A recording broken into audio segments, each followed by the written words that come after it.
We're here with Melissa Salzman from Lovelyarns, and it is lovely.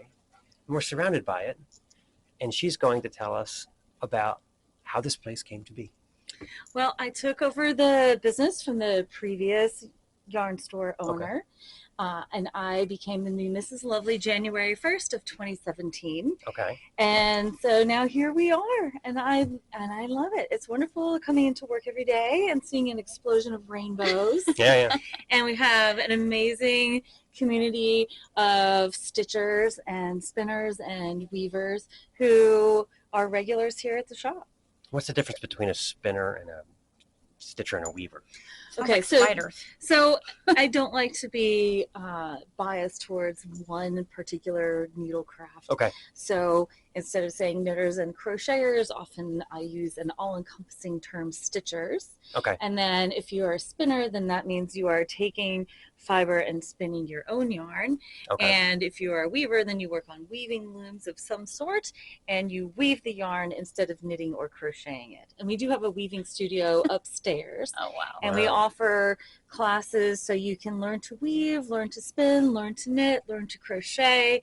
And coming up, we even have a totally full macrame class. Oh Wow. my gosh, So, I thought yeah. that went out with the 80s, but I guess no. Oh no, macrame is back. It's been really popular the past couple of years. That's really cool. I didn't know that.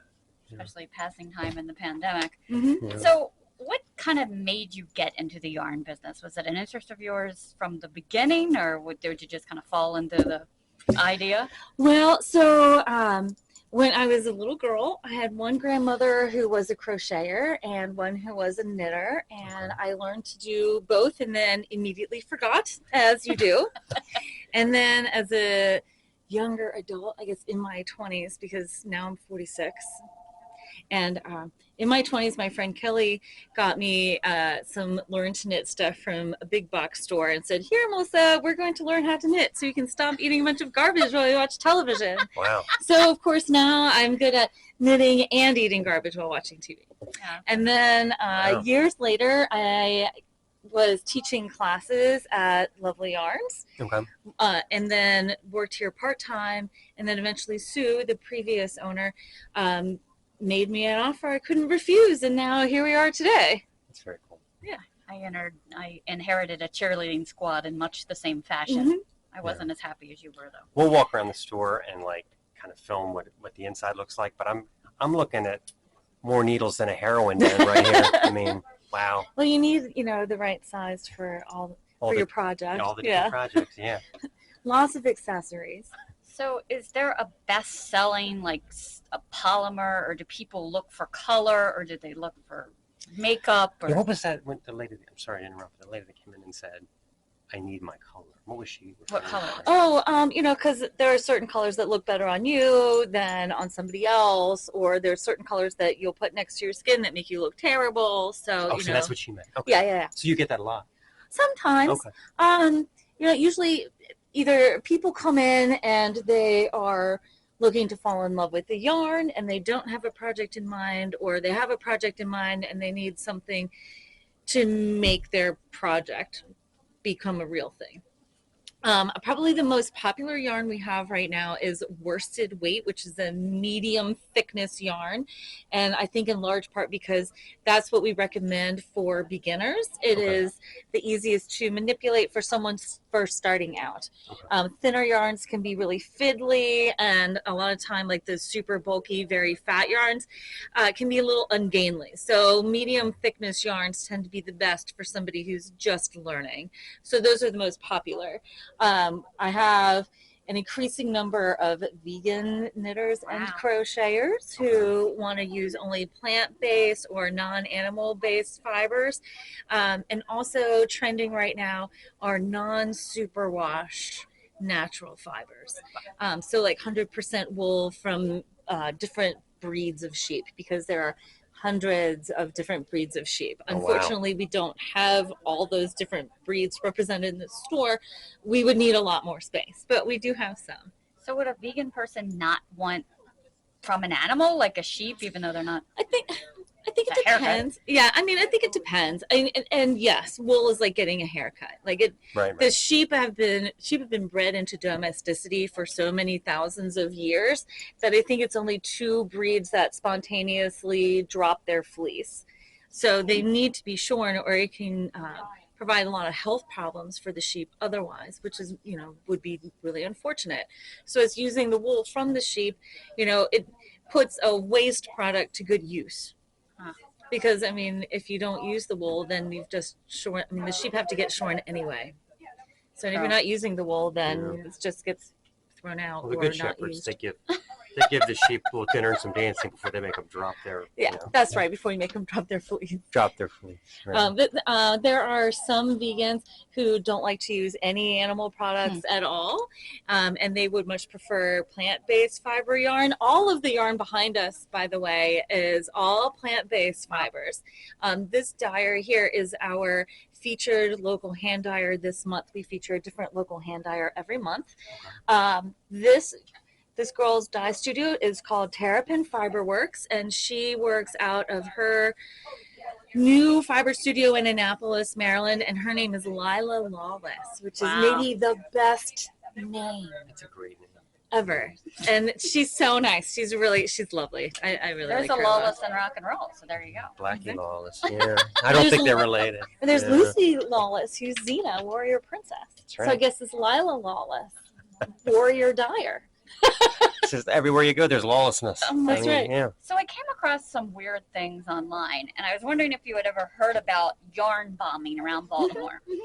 I had not heard of this, but they actually take and make fabric crafts anonymously as art. It's like knitting graffiti or crochet graffiti. There's some here in Hamden too. I was thinking that it might be a fun project to knit and crochet up a bunch of little F-bombs and drop them all over Hamden. Like cartoon-shaped bombs with an F embroidered on. I thought that would be a lot. Don't laugh. There is a store in Cross Keys that actually sells. It looks like the old-fashioned bomb, and it's got an F on it. Yeah. I think that's great. Yeah. I think that's So- really great. Is it considered like spray paint graffiti where like you could be arrested for doing it? Or? I don't know that you would be arrested because it's temporary. Okay, yeah. But it's totally a thing, and there are books on knitted and crochet graffiti. So, and I think around Hamden there's some like crocheted granny squares and such, like around light poles and stuff that you can see. Wow. It's fun. Some people do it like as a tooth and cheek. There's a group who covered a whole tank with pink yarn. So I mean, there's all kinds of stuff. If you look up yarn storming, yarn bombing, or knitted graffiti online, like That's you'll so come cool. up with lots of different fun images. And we certainly have done our share of knitted graffiti and yarn bombing here at Lovelyarns. I love it. I'm See? just glad you're not going to get busted for improper distribution of arts and crafts. Click. No, hopefully, well, at least not this week. And then there was this whole thing with this website online that it actually, yarn got political. Because even though it was supposed to be an open website, I think it was Ravelry? Ravelry. Yeah, Ravelry is wonderful. It's an online resource for knitting and crochet, and it's great. And I refer customers and noobs to Ravelry all the time.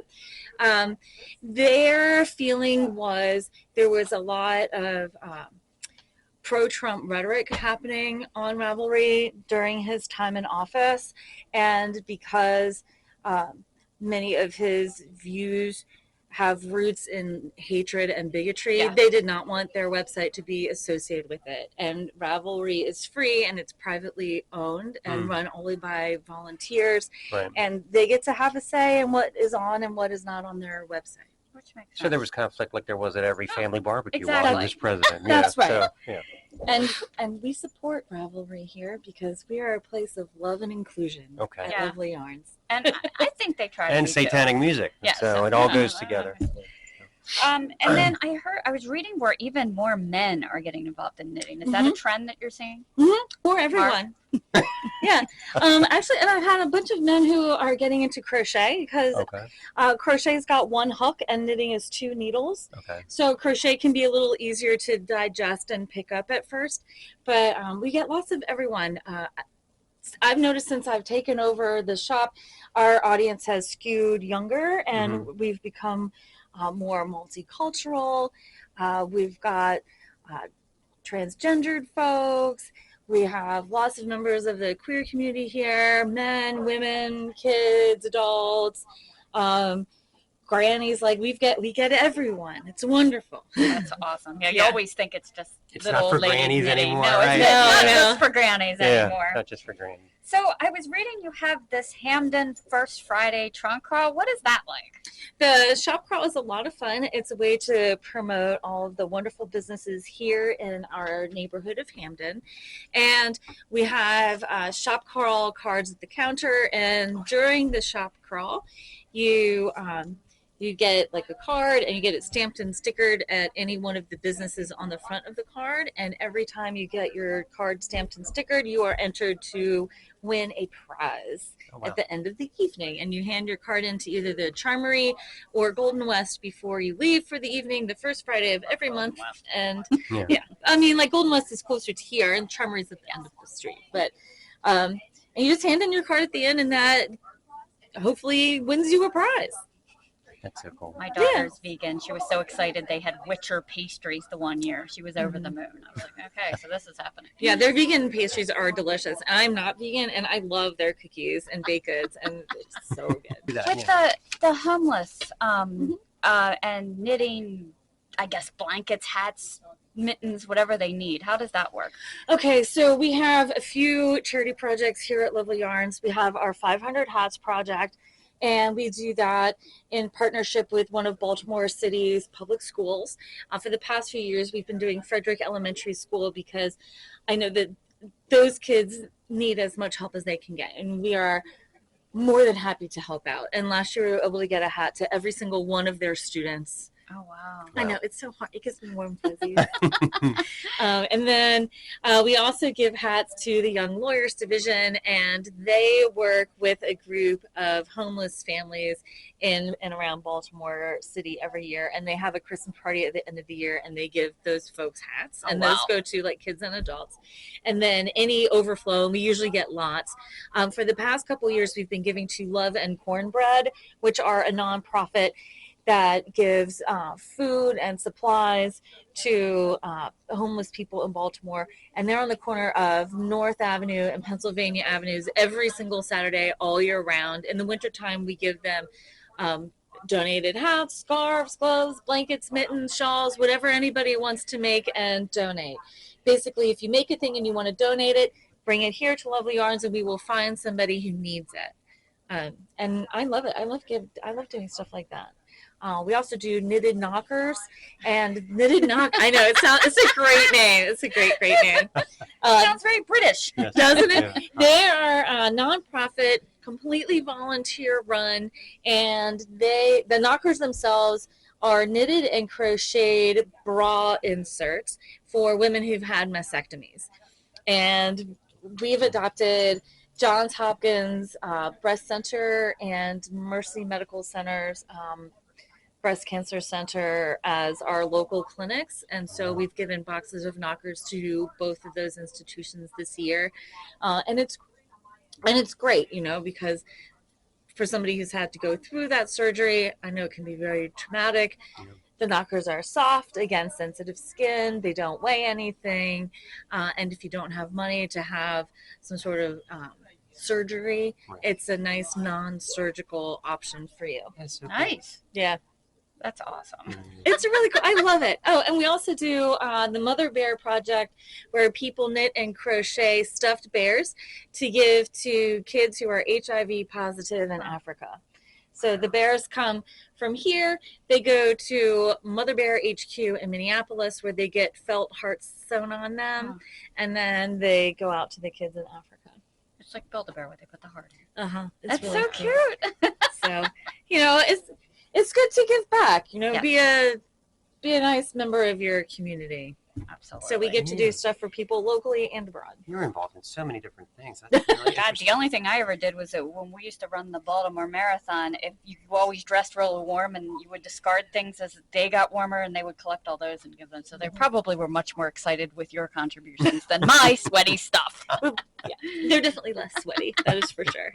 So, all right, so let's talk about this week's feature interview. Okay, this week's feature interview is with Al Drake of Evile.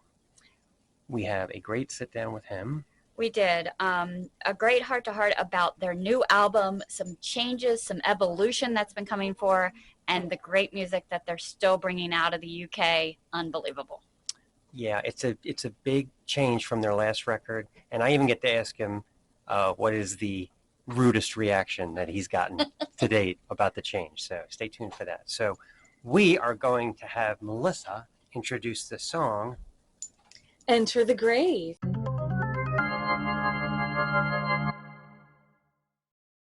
So we're back here in the Snaggle Lair. Wasn't it lovely being at Lovelyarns? Lovely, lovely. Melissa lovely. is such a sweetie. She gave us such an extensive tour of the place. It was wonderful. Yeah, it was really great. So informative. I knew nothing about yarn. Now I feel like I know just a little more than nothing. I knew very little. I was unaware it came in thin and thick and so many different polymers. At They one part have, she said some of them are as thick as your arm. yeah, Remember that? Yeah. they have, from animals, like from alpaca to sheep.